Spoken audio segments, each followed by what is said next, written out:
I'm del-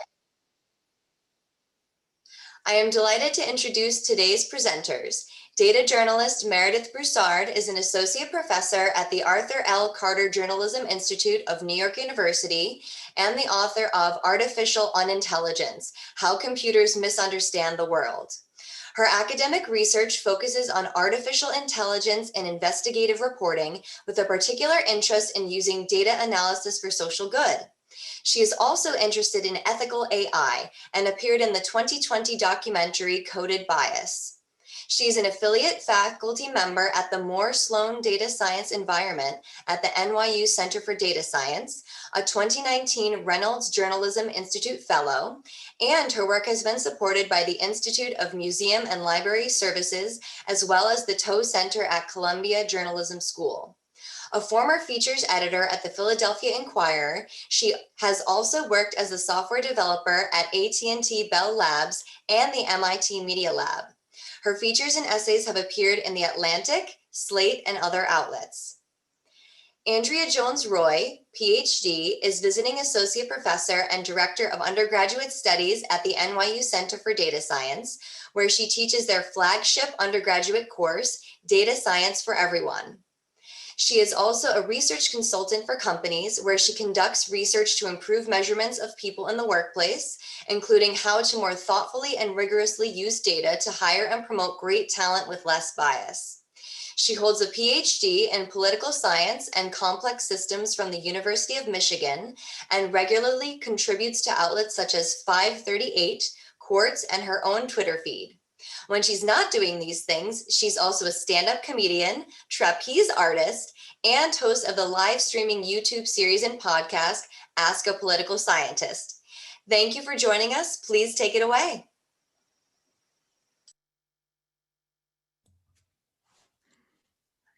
Nicole, thanks so much. And thank you, NYU alumni, for having us tonight. This is going to be a lot of fun. Yes, pleasure to be here with you all. And I forgot I had that weird line about my Twitter feed. I do contribute to my own Twitter feed, but I'll probably take that out of my bio going forward. But it's great to be here, and welcome to all the alumni. Yeah, and you definitely should check out Andrea's Twitter feed because it's entertaining. Well, we can think about some data science and privacy with the sorts of things that one shares on Twitter for sure. Yes. But I will say, I was thinking about this as we were leading up to this event. We're about to graduate our first class of data science majors from NYU this spring. And so I imagine that means that none of you are data science majors, and perhaps the data science major didn't exist when you were here. But if it had, it would have been nice to meet you all, but hopefully one day in person. So yeah, it's a brand new program as of the last 2 years. So we are going to talk tonight about trading privacy for convenience in the age of technology. Yes. So Andrea, what are some things that you think about when you think about the convenience of technology? I think a lot about, well, I'll start very personal, and I'm actually curious. I know there's chat and Q&A options from our audience to hear if others think about these things as well. But you know, leading up to this event, I was like, I trade privacy for convenience all of the time, right? I mean, every time on your phone, you share your location or have location settings on that you didn't even realize, or opt into something or accept terms and agreements without ever reading the terms and agreements, which I do constantly. I am trading privacy for convenience. And I think one of the things, even Meredith, you're much more in AI more directly and privacy more directly than I am, but I spend a lot of time talking with my students about ethical data science. You know, even though I'm vaguely in the field of data science, I still feel that I don't know exactly how my data is being used, whether or not it's anonymous or could be reaggregated in some way, what posts are going to come back to haunt me in the future, or whatever that I, put up at some party somewhere. I tend not to do that, and no one's going to parties anyway these days. But yeah, I mean, I think a big piece of this is how not empowered I feel, despite the fact that I am in the field that spends a lot of time thinking about this. What about with you? What are thoughts that come to mind? I mean, you've written a book on on these things, so. Yeah. Well, obviously, I think a lot about this. And I think that I've made the decision to choose privacy over convenience a lot of the time. So I have location sharing turned off on all of my apps. I have the privacy settings on my browsers jacked up as high as they will Mm. go. I don't have personalized ads turned on any of my social media feeds. So little known fact, you can actually turn off ad personalization. I was about to Uh, say, does this eliminate any confidence in my ability to weigh in on this topic? I had no idea you could do that. So keep going. That's great. well, it's pretty obscure, and in fact, like the only way you find out about it is by like messing around in the advanced settings Mm. and knowing that you can do it, and then you kind of have to fight to figure out how to do it. So it's definitely a dark pattern.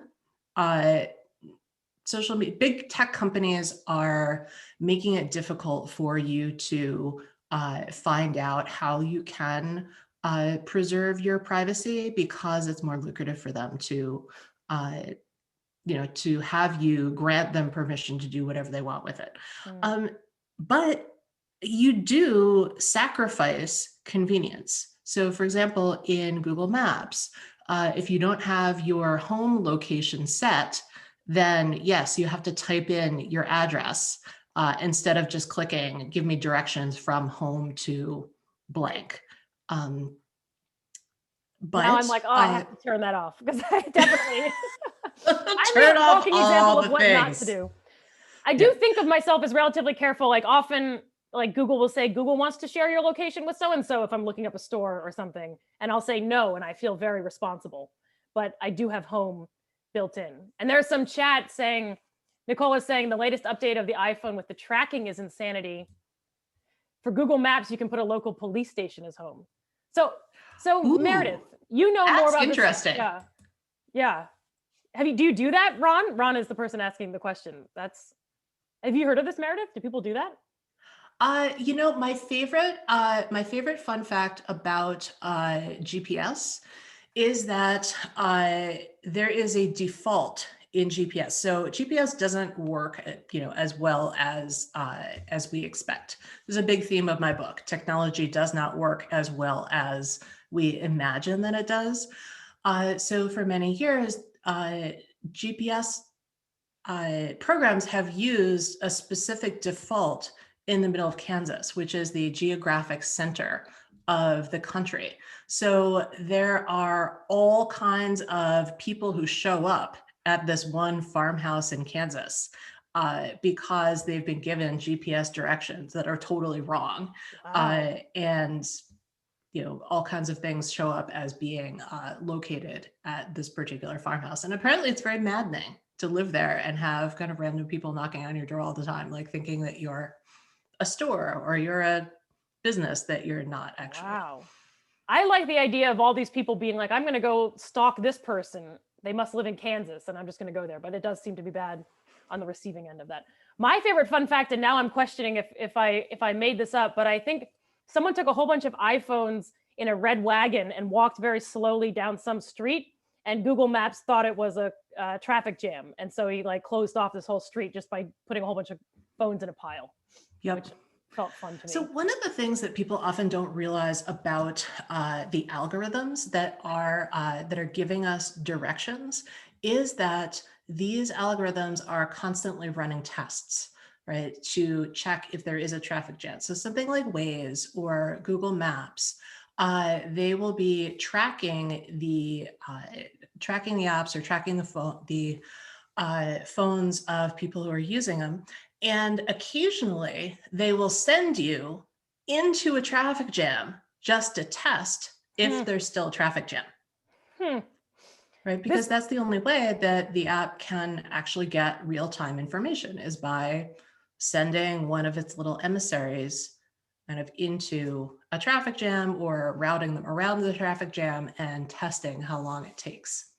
So you're part of a treatment or a control every time you're on Waze, basically, right? Where it's like, we're either going to put you in what we think is the jam, or not. I'm glad this is being recorded because you just resolved a big argument I got into with my brother when he and I tried to leave New York City on a Thanksgiving weekend, and he insisted on using Waze and I insisted on not using it, and we did it, and we drove right into, and we never got, it took us 10 days to get out of the Holland Tunnel. So I was right years and years ago is what I'm learning from this conversation so far. You know, I'm delighted to be able to settle an argument in your favor. Yes, thank you. In the chat, if you want to put in any particular arguments you've been having lately in your house about technology, we will be certain to check those out and resolve the arguments in your favor. I think this is now like a Dr. Phil, but with an actual scientist. Oh, I said it. Okay. But for your technology. Technological Dr. Phil about privacy for NYU alumni. Are my phones listening to me? Let's see. Annie says that explains why I get stuck in traffic all the time. Yes, exactly. Yes, absolutely. Absolutely. Yes. So one of the things that has been very much discussed in the AI ethics community lately is a concept called ghost work. There's a really great book by Mary L. Gray, and I can't remember her co-author's name, but it's called Ghost Work. And ghost workers are the invisible humans, or the invisible to you humans, who are actually doing the labor behind the scenes in all kinds of apps. So we just talked about the way that apps will, route you in order to determine an answer. Well, there are lots of things that computers can't do. And so what happens is the tech companies who make the apps will hire a whole bunch of workers, usually in third world countries, to do the work invisibly and get the results back to you. Mm-hmm. This happens, for example, with expense tracking. So if you use an expense tracking app, you take a picture of your receipt and it scans it and it translates it into numbers. It's amazing. If you're not using an expense tracking app, you need to use an expense tracking app because it just saves you so much time. I love it. But often you'll get this thing that says, oh, we're working on this. We can't immediately recognize your receipt. And so what they do in that case is they send it off to a human being who reads it and then types it in. And that's why it takes a little bit longer. Right? So the companies are very invested in the idea that you think that these processes are happening because of AI, that you think that they've built these amazing technological processes, but actually it's just people who are really poorly paid, usually, who are doing the work.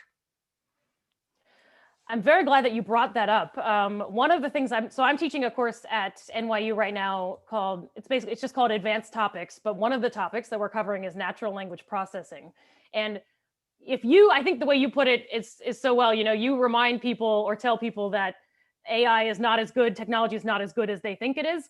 If my spiel, if I can copy your style, is reminding people that data is not as good as you think it is. A lot of the data that's coming in is messy, incomplete, often very biased, right? When I work with companies, we talk about a lot of bias that's in their data or what they're measuring in the first place.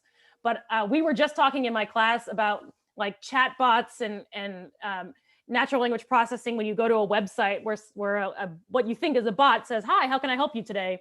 And you answer your question.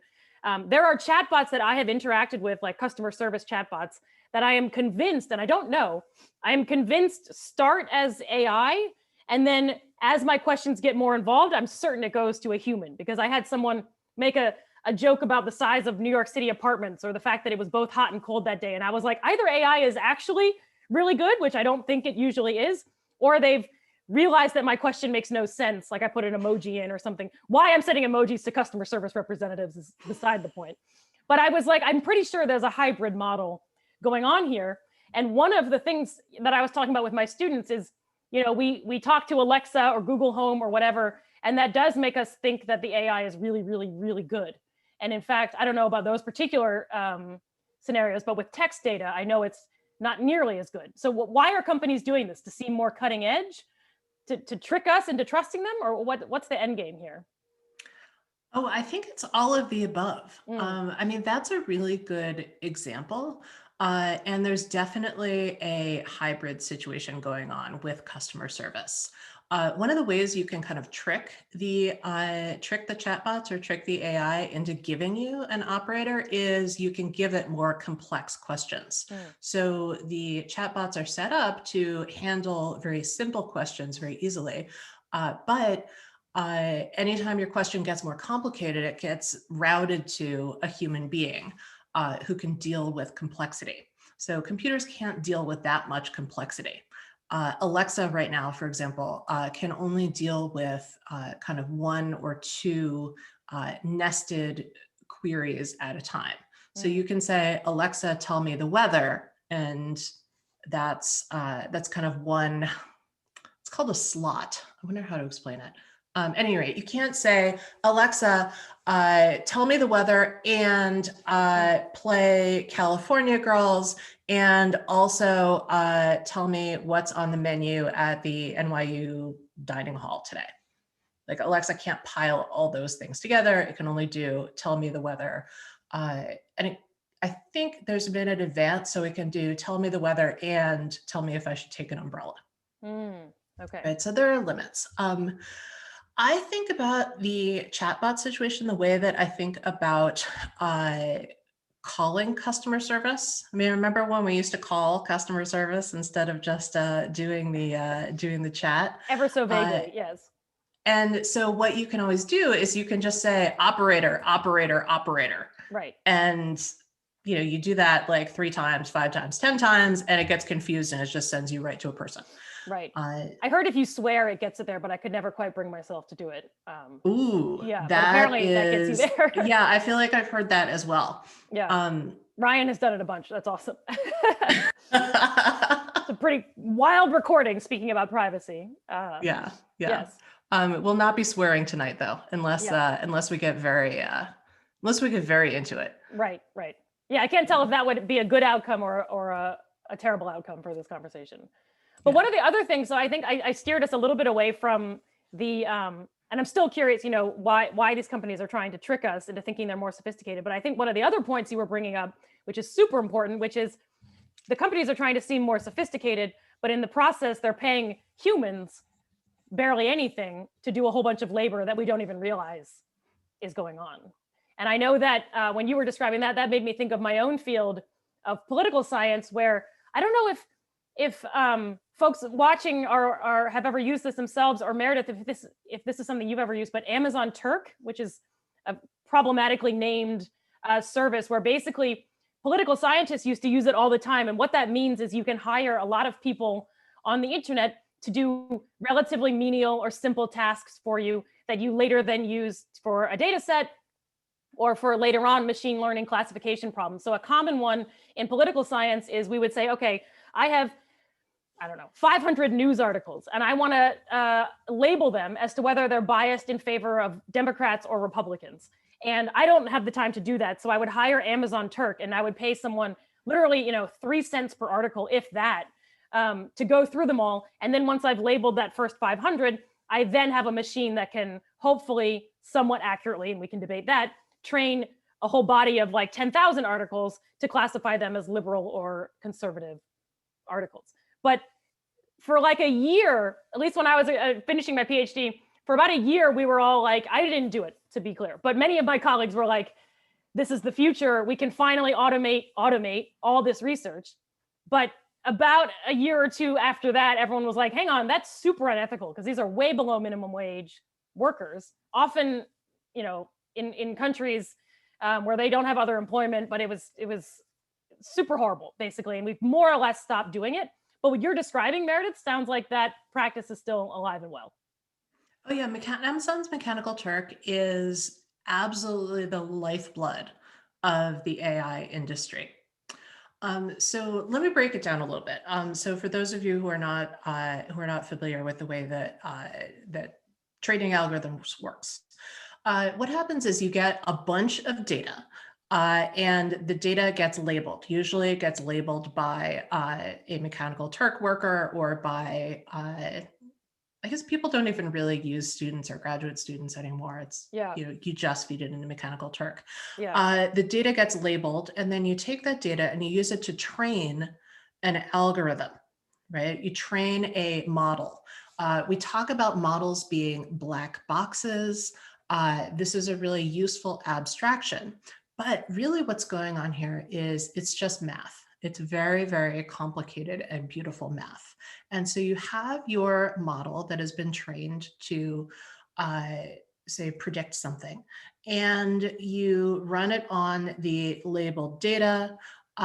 You test it, and if it hits a certain threshold, like if it has better than 50%, if its predictions are accurate more than 50% of the time, you say, all right, the model works, great. And then you send it out into the wild in order to predict other things where you don't actually have labeled data, right? But as you've said, the data is very, very dirty. The data is assembled by people. It's labeled by people. And one of the big problems in bias, in AI ethics and bias and algorithms, bias and data sets, is that the data is not always representative. So the big example of this is facial recognition. There's a groundbreaking project by Joy Buolamwini and collaborators called Gender Shades. It's online at gendershades.org. And what they discovered is that facial recognition systems are biased. They are better at recognizing people with light skin than people with dark skin. They're better at recognizing men than recognizing women. And they are not good at all at recognizing trans or non-binary folks. And part of the problem was that these facial recognition models were trained on data sets that included very few people of color. So one of the ways that you can make your one of the ways you can eliminate bias in your models is to look at your data sets, your training data and your test data, and make sure that you have people of a whole range of skin tones.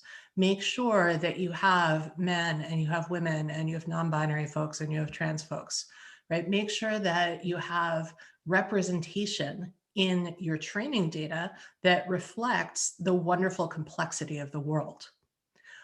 Now, in the case of facial recognition, some people looked at the Gender Shades results and they said, oh, well, we'll just make the facial recognition models better by putting in more people with darker skin. That's not actually the answer, right? Because facial recognition is used in policing and it is disproportionately weaponized against communities of color. So the answer here is not actually let's make the models better. It's let's not use this technology at all.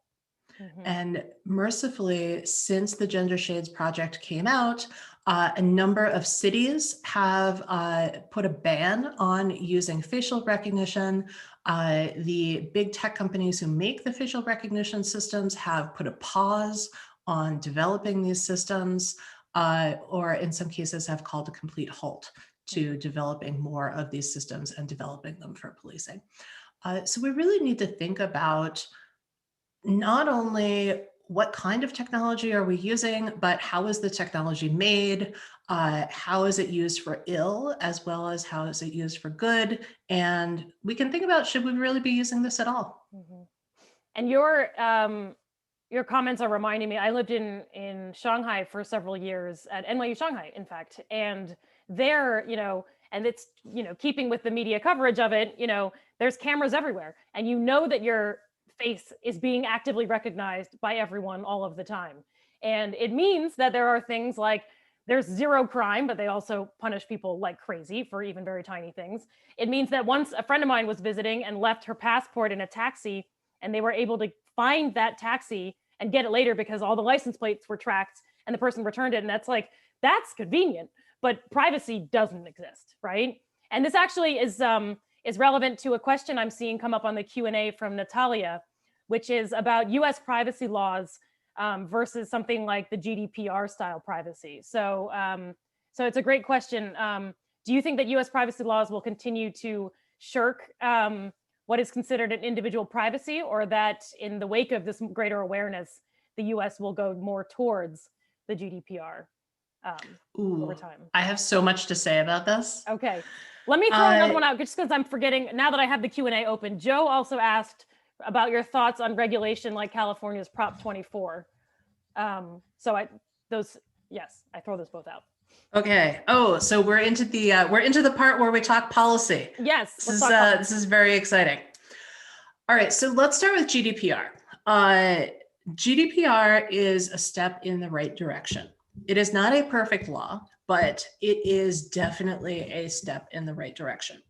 Something that's interesting about GDPR is that here in the US, we are reaping the benefits of Europe enforcing GDPR, because tech companies do not want to make a different version of the software for every country in the world. They just want to make one version of, say, Facebook, and then write it once and run it anywhere, as opposed to making companies or country-specific apps. Now, this is a factor of laziness, of efficiency. You know, I certainly wouldn't. I mean, how many countries are there in the world now? Like, depending on how you measure countries, as a political scientist, I must weigh in. It's very complicated, but it's between 180 and 210. I'm gonna get in trouble for any of those. All right. Yeah. Well, so let's call it 200. Let's say there's round numbers, 200. All right. So 200 different versions of the same software program sounds maddening to keep track of.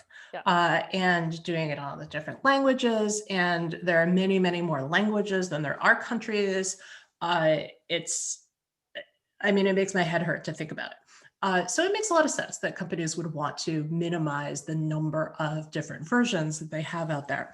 But it also brings us back to the founding of the internet. Way back in the day, there was something written by John Perry Barlow, who is a former lyricist for the Grateful Dead. And he wrote it at Davos, and it was called Declaration of Independence of Cyberspace. And this was a manifesto, and he said, you know, we, the people, own cyberspace. You governments have no dominion over us. And this libertarian, quasi-anarchist view of cyberspace is the one that dominated for many years. So for many, many years, people imagined that that cyberspace was a kind of la-la land apart from the real world. Right? We've got the idea of like, where there's the online world and there's the IRL world, and they're somehow different. Mm-hmm. Now, they're not actually different anymore. All of us are living our lives online and offline just seamlessly. We don't perceive that distinction anymore. But the founding idea that cyberspace was a place away from government has persisted. And so the techno-libertarian ideas that are so popular in Silicon Valley come from this. Mm-hmm. There's a really good book by Fred Turner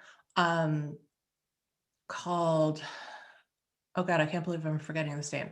At any rate, it's Fred Turner's book about the beginnings of the internet and about Stuart Brand and the Whole Earth Catalog, and how the origins of the internet are on the communes in the 1960s, right? So the reason that we don't have good policy, we don't have good law enforcement online, is because the people who invented our ideas about the internet and society were big hippies who were coming off the communes in the 1960s, and they were like, oh yeah, we don't need no stinking laws. Right. So that's why we're only just now getting around to making policies like GDPR. And as I said, GDPR is a step in the right direction. We definitely need to be thinking about individual privacy. We need to be thinking about data privacy. We desperately need to be thinking about these things. Is it perfect? No, but we shouldn't let the perfect be the enemy of the good. And in fact, this is something that we can learn from Silicon Valley. Silicon Valley has taught us the value of iterating. right? When you make technology, you don't wait for it to be perfect before you launch it. You launch it and then you iterate. And this tracks back even further to the idea of law, right? Law is the original iterative process. We're not going around nowadays, operating according to every principle in the Magna Carta.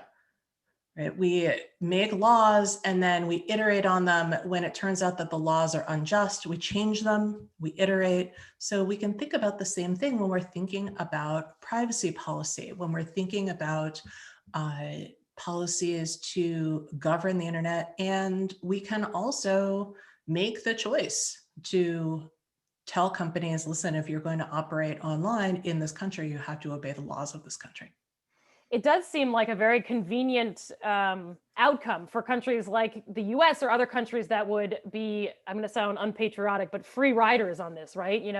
So Europe goes through the work of developing GDPR. And for those who don't know, it's Europe's regulation around data privacy, basically. And it means that in practice, I don't know if you've ever done business with or worked with a company in Europe.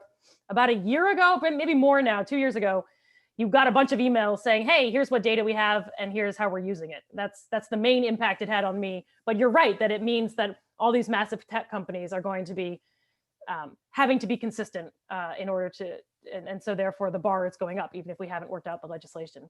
And I'm so glad you brought up law, because one of the things I talk about in my Data Science for Everyone course is that we, even in the United States, who aren't thinking as much as we should be about data privacy and data ethics, have been thinking about privacy and law for some time, right? I mean, Brandeis is one of the first Supreme Court justices who came out and said, by the way, with this whole mass media and not the printing press, but I think the quote is something like, whatever things that are said in a home are suddenly shouted from the rooftops. And this was decades before we had the internet. And I don't know that we ever got to a good agreement even then before the internet about whose information is their own, or do you have a right to not have your photo taken if you're in public, and those sorts of questions. I don't think we resolved. I'm not a legal scholar, but I don't think we resolved that well even before the internet, which obviously poses a ton more problems as well.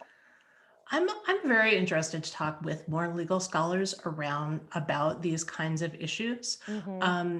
I've been doing more of that lately. I'm very interested in law and in policy nowadays. And you're right, like these things are still being worked out, which is so interesting because we are, 25-ish years into the internet era.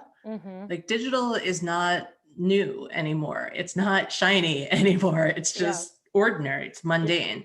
But the law has not entirely caught up with it yet. Yes, I'm one of the proud members of, I think it's the millennials are like the last generation to remember not having the internet. I'm one of the oldest millennials in the world. I'm not bragging about my youth here, but I was thinking the other day, I was like, oh, we used to not have the internet.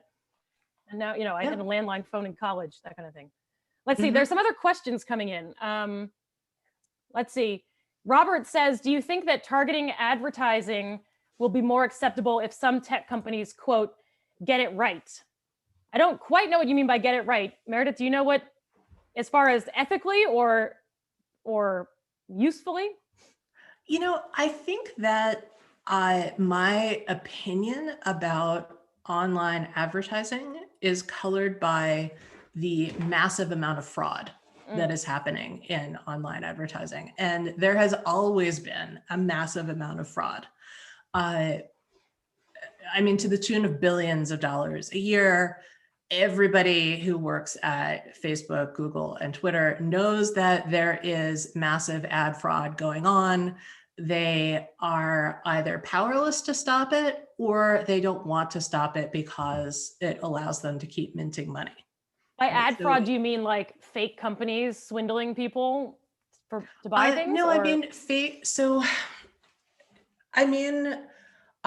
Bots and ads being placed on pages that are fake pages, just kind of using the online advertising mechanisms to make it look like an ad is being shown to a consumer who has a particular profile, but it's not actually being shown to them. Mm.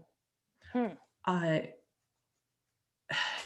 I feel like when I explain this, I usually explain it in class, and I usually draw a lot of diagrams. Right. So one of the things that we do in my class is we go through an exercise where we look at a magazine and we look at the masthead and we talk about how advertising used to work, right? How print advertising used to work. Because interestingly, they don't really teach how media works from an advertising perspective in K through 12 anymore. So it's always really fun to talk about it in the classroom. So we talk about how the print advertising works. It's very easy to understand. And then we talk about, okay, how does this translate to the online environment? Because it's actually exactly the same. It's just mediated by these digital platforms instead of being something tangible that you make an ad and then you see it run in the magazine 6 weeks later, right? So you kind of have to work at it a little bit in order to understand it, but once you do work at it, you can understand it, and then you can see how easy it is to trick the systems, how easy it is to make fraudulent stuff. So I don't know if you've been reading about GPT-3, the text generation program that people are very excited about nowadays. My NLP students and natural language processing students are very excited about it. Yes, go on. Yeah, it's a big advance. It's a really amazing advance. Just as the advance that we've made in just the science of it is amazing. Unfortunately, when you give so let me back up. GPT-3 is this thing that you can use to generate paragraphs or generate whole reports, or you could probably use it to write a book. And you can kind of give it a subject and say, write me 5,000 words on this subject, and it will spit out like pretty reasonable sentences. The problem is that there's no thought that goes into it, and it's trained on, oh God, I forget what it's trained on. It's trained on like Reddit or something. Yeah. So when you give it a topic like Muslims, it spits out the most horrific hate. Yeah. Like it just absolutely warped stuff. So it's useful as a toy, but it's a disaster as it's good as a toy, but it's a disaster. So in theory, what you can do is you can use something like GPT-3 to generate text and to throw it onto a web page and then put advertising next to it, and then have bots with fake profile personas go and look like they're hitting it, and then you're minting your own money. So is the long game, I mean, without regulation, is the end game just pure chaos? I mean, will we never shake this Wild West feeling, followed by the ability to automate all kinds of insidious things, or take advantage of the data that we do have to exploit people or give them targeted ads that send them to fraudulent places? I mean, how do you stay optimistic, or do you stay optimistic in all of this? Oh, that's a good question. I think it depends on what day you catch me on. Okay. I am often very depressed about these things. But that's why I'm a journalist. Right. One of the things we do as journalists is we get depressed and frustrated about things in the world, and then we go and investigate them and bring sunlight to the dark and hidden things. And that is, that's a really important function of the press. The press brings accountability.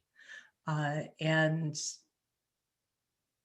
one of the things that I do in writing about technology is I often build technology myself in order to illuminate what's happening behind the scenes.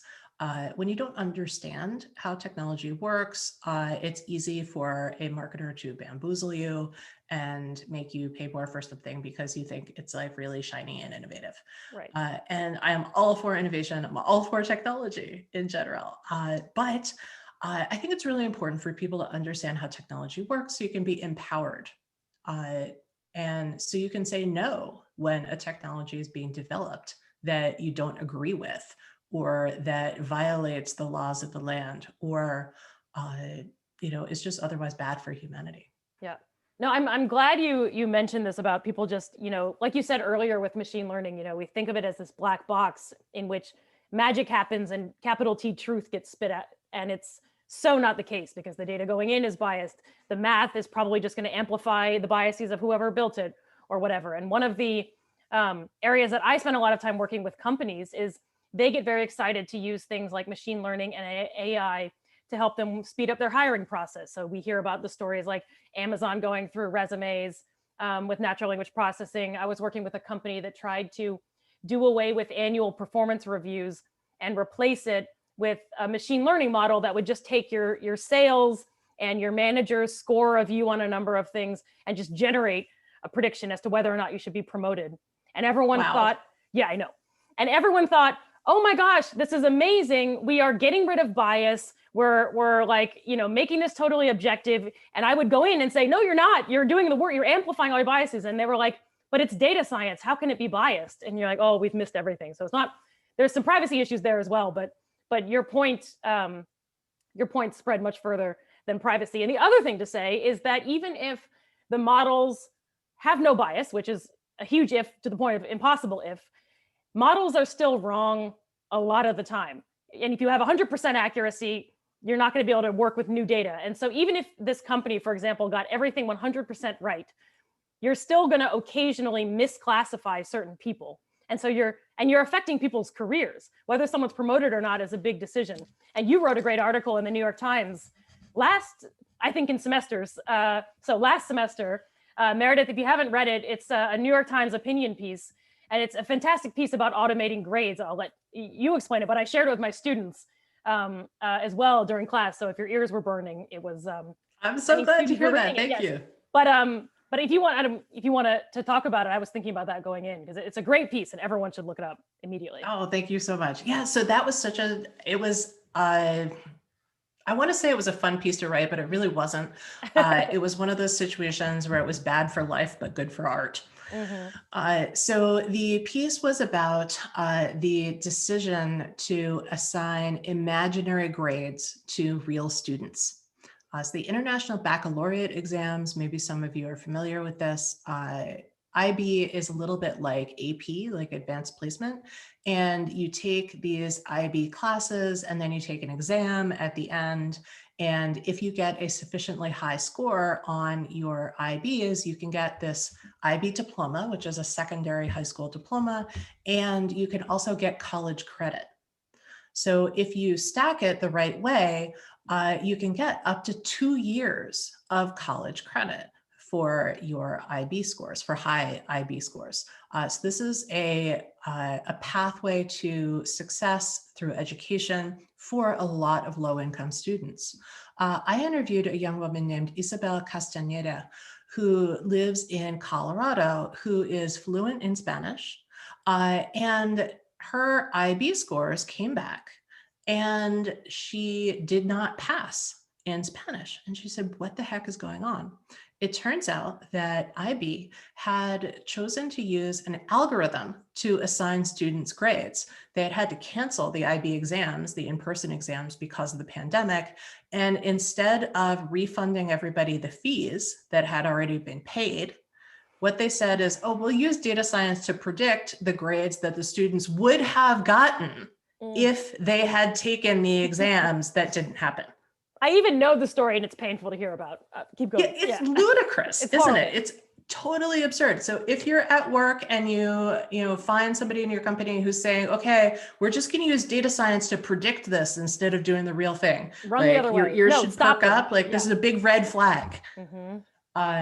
Because this flies in the face of everything that we imagine about education, right? There's supposed to be a path upward through education. You're supposed to be able to work hard, get educated, and succeed, right? It's supposed to be a path to upward mobility. It's supposed to be a ticket to success. Like all the things we think about that are wonderful about education, when you use an algorithm to predict grades, which again, absurd, what you're doing is you are replicating historical inequity.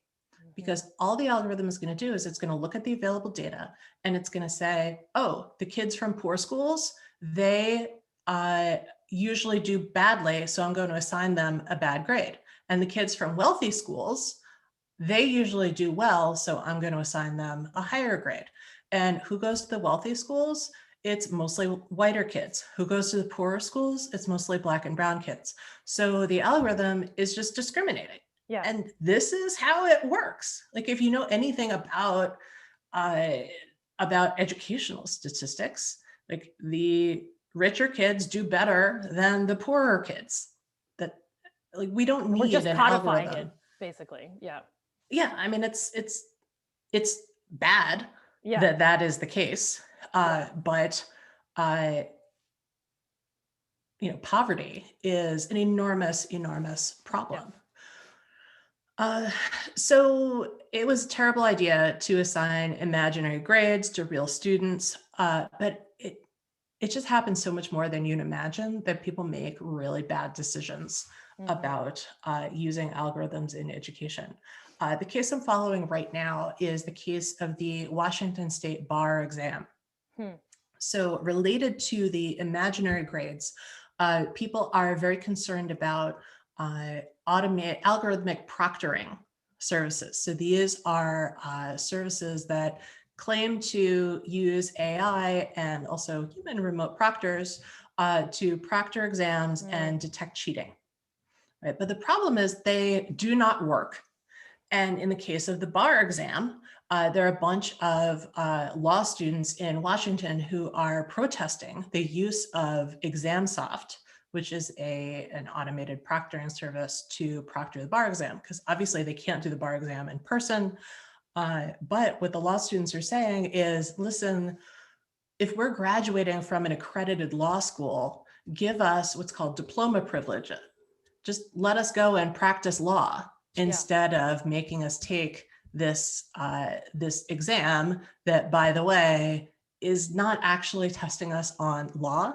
So I didn't know this before. They use something called the UBE, the Universal Bar Exam, which is used by 20 odd states.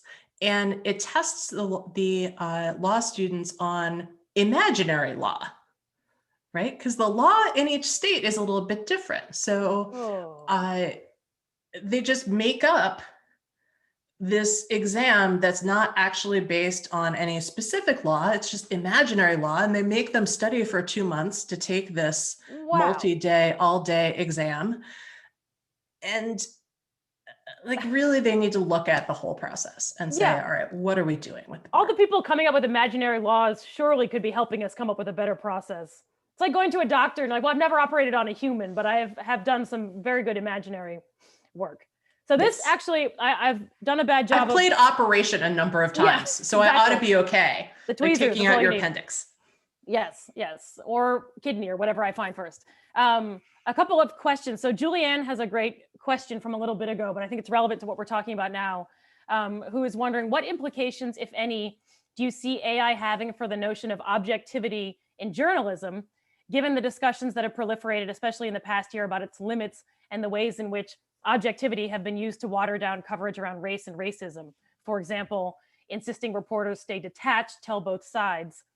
In other words, has or will AI used in journalism face similar challenges, re implicit bias that AI, policing facial recognition is facing? This sounds like totally in your wheelhouse, Meredith. So. Yeah, this is the question that, that like hits all of my particular interests. Yeah. All right. So Julianne, thank you. Great question. So first thing I will say is that robot reporters are not coming to take journalists' jobs. GPT-3 and similar programs are not going to replace journalists. The way that automated writing is most commonly used in journalism is in financial journalism. So Bloomberg and the AP do a lot of this. Bloomberg is actually my favorite use of automated writing.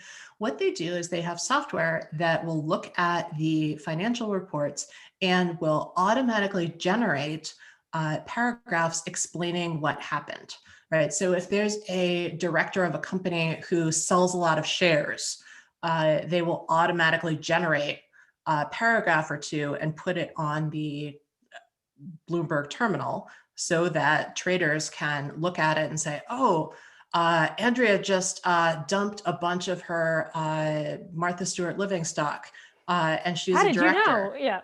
Yeah. Yeah. So Martha Stewart Living Omni Media, like let's like make a play, make a stock play based on the director's action, right? So it's a brilliant use of automated writing because no human being can work as quickly as the computer can, and everything in trading is automated nowadays. I mean, that's why we had the flash crash. That's why we had the, whatever thing was going on last week or the week before about Reddit and the GameStop and the AMC and what have you. So that's a really good use of automation. And there's a little bit of AI in there as well. We tend to think about AI as being like very Hollywood, but again, it's just math. So that's good. But anything more complicated than Andrea just dumped a bunch of her Martha Stewart Living Omni Media stock is too complicated for a computer, right? So we need a human being for that. And honestly, the news that AI writes is really, really boring. I've tried to read humans are way more interesting.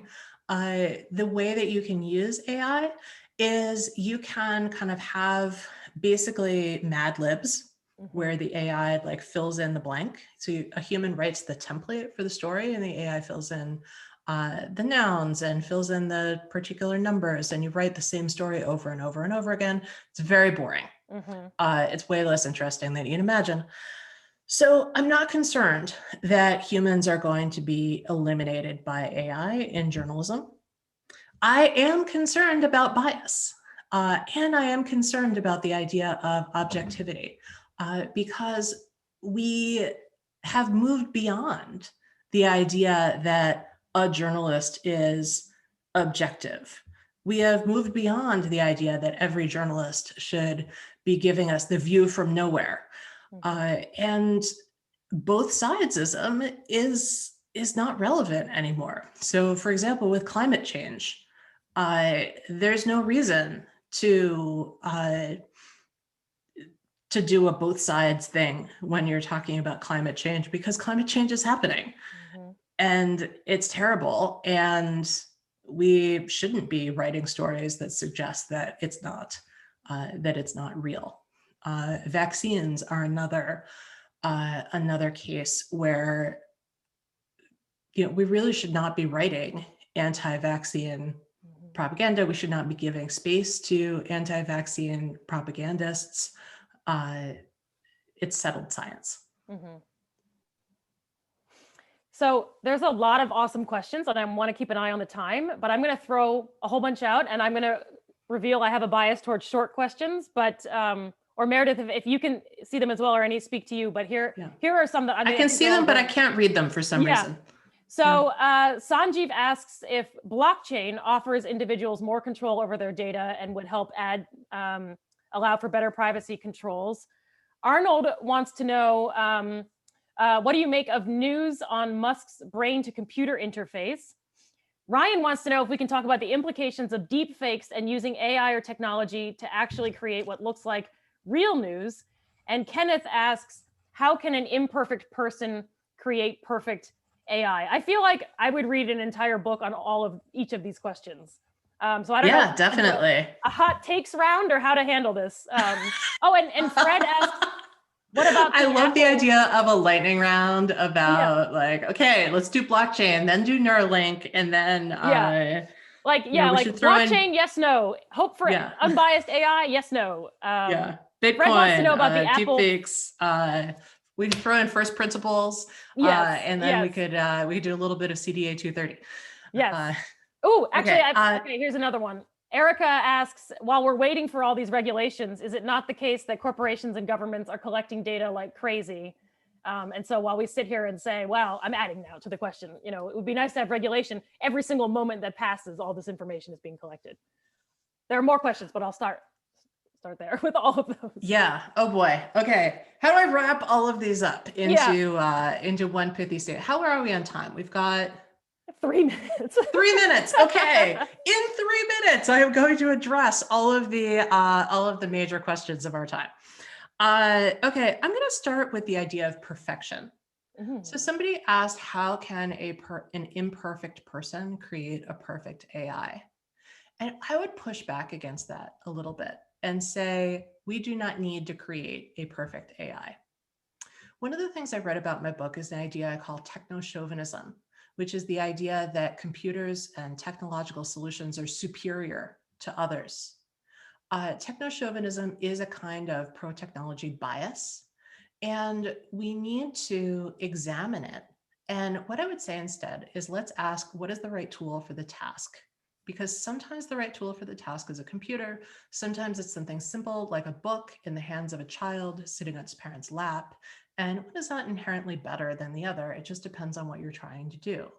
And so the idea that we can make an AI, that we can make a machine that is somehow perfect, that is somehow divine, that transcends humanity is a fantasy. Mm-hmm. And it's an interesting thought experiment, but we don't actually need to do that. Mm-hmm. Which right? is a Like, we can just live our lives to the best of our abilities, given the technology that exists. We can be kind to each other. We can try and eliminate bias. We can try and build a better world. And in fact, one of the things we could do with technology right now is, instead of building new technology, we could go back and make sure that all of the technology that we have right now actually works, and that it's evenly distributed, and that it works well for everybody. Mm-hmm. So the case of online learning is a very good example of this. One of the big problems of online learning is that internet access is very unevenly distributed.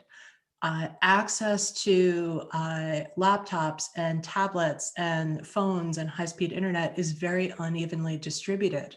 So one major improvement we could make in online learning at K through 12 level is we could invest in high-speed internet infrastructure and wire every house in the country for appropriate internet, so that kids don't have to like crouch in the backseat of the car in the library parking lot in order to get a Wi-Fi signal.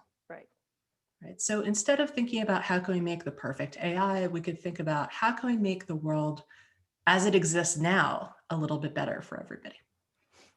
I feel like that's a perfect segue to, okay, what about Musk's brain to computer interface? Maybe second to getting children broadband, at least. I'm going to be okay without any kind of neural implant. But if you want one, I totally support you in that. Nice.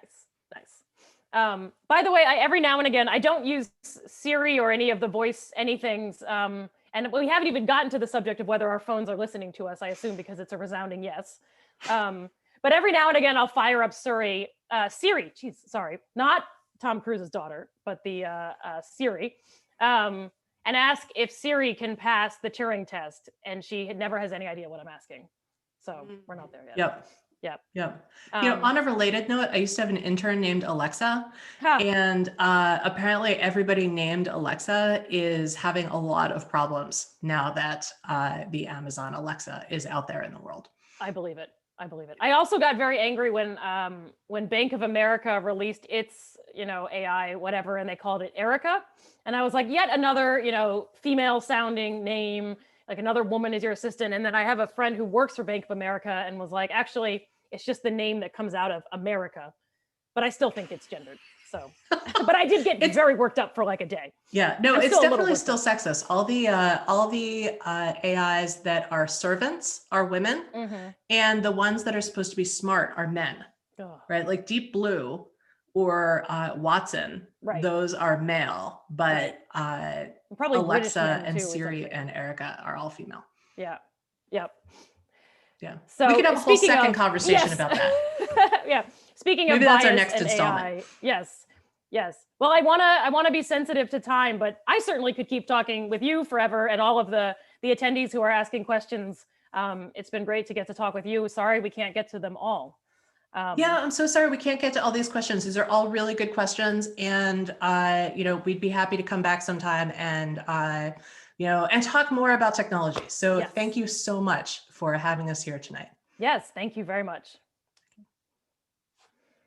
And yeah, hopefully, let me also say, I know we're past time now, but this was the first event. This was supposed to be about a year ago, and it was the first event on my calendar that was canceled because of the pandemic. So it's very meaningful to finally make this happen, even though we're obviously in a very horrible world still. But this was like when I was like, something's going to change. This event got canceled.